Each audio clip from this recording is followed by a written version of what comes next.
L'Europe, vous le voyez comme moi, vous le voyez comme nous, aujourd'hui, elle est en panne politiquement. C'est un magnifique projet, vient d'ailleurs de recevoir le prix Nobel qui tombe à un moment on ne peut plus incongru pour l'Europe, puisque c'est précisément au moment où elle s'enlise, au moment où elle ne trouve pas la solution à ses propres problèmes, au moment où elle apparaît comme étant une dynamique de crise continue, plutôt qu'une solution aux problèmes de notre époque, on lui remet ce prix.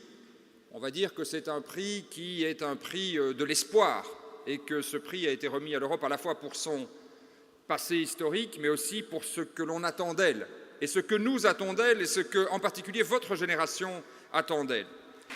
Ma génération et la vôtre doivent véritablement porter, je ne suis pas encore tout à fait la même génération, j'aimerais croire que je suis encore de la même que la vôtre, mais j'ai un fils qui est presque aussi grand que vous, donc il faut bien reconnaître qu'avec le temps, les années passent. Mais nos générations, parce que je suis aussi d'une génération qui a connu le chômage de masse depuis 20 ans. Depuis 20 ans, ces taux de chômage chez les jeunes en particulier n'ont pratiquement pas baissé. Nous devons vraiment faire de ce combat-là le combat central des socialistes européens. C'est la demande fondamentale de l'ensemble des Européens, comme ça l'était dans les années 30, dans les années 70. Et c'est si nous savons y répondre que nous serons la force politique la plus pertinente dans les prochaines années, en remettant notamment, comme vous l'avez fait, au centre le combat indispensable pour une meilleure répartition du travail et donc la réduction du temps de travail avec embauche et maintien du salaire.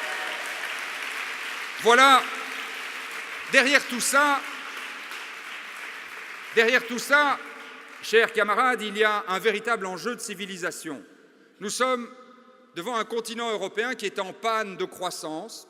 Ça fait quelques années qu'il n'y a plus de croissance, 0,1, 0,2, 0,5, 0,7 quand ça va bien, que certaines années nous sommes même en récession, alors que tout notre modèle, et tout notre modèle à nous aussi, reconnaissons-le, nous socialistes, tout notre modèle économique, tout notre modèle de justice sociale repose sur l'hypothèse de la croissance. Nous avons là aussi à inventer, à réinventer une autre forme de production, une autre forme de consommation, une autre forme de vie en commun, où l'accent est mis sur les biens collectifs, où l'accent est mis sur la gratuité, où l'accent est mis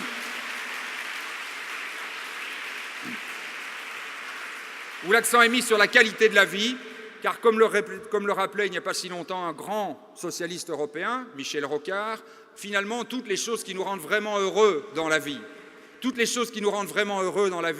tomber amoureux, avoir des enfants, lire un bon livre, partager un repas avec des amis, faire la fête, tout cela n'a pas ou pratiquement pas de valeur marchande. Il faut remettre tout cela qui contribue vraiment à l'épanouissement personnel, à la qualité de la vie au centre et lutter contre cette obsession du profit à tout prix. C'est pour nous un enjeu de civilisation majeur.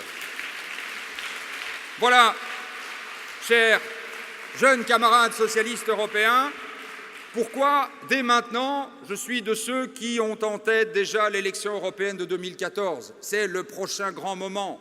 La Commission européenne est paralysée, elle ne fait à peu près plus rien. Le président du Conseil européen a donné ici sa dernière contribution d'ici 2014. Les chefs d'État et de gouvernement sont eux aussi plus ou moins enlisés, mais il y a cette grande échéance de juin 2014. Chaque élection européenne a été jusqu'ici une demi-occasion manquée.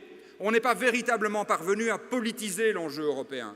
On n'est pas vraiment parvenu à donner un contenu à cet enjeu européen. Ça doit être l'enjeu de 2014, que 2014 soit la première grande élection européenne transnationale, portée par des militants qui traversent les frontières, avec un vrai grand programme et avec un visage pour incarner notre programme de socialistes européens.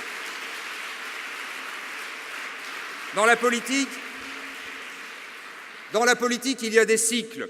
Il y a eu la grande crise économique de 1929, elle a donné naissance à la guerre et au fascisme, hélas, mais elle a aussi enfanté une nouvelle pensée, la pensée social-démocrate, la pensée socialiste et parlementaire, qui s'est incarnée au lendemain de la Deuxième Guerre mondiale et qui a largement porté la prospérité, la croissance et la solidarité de l'Europe pendant 30 ans jusqu'en 1975. Ce fut un grand cycle social-démocrate.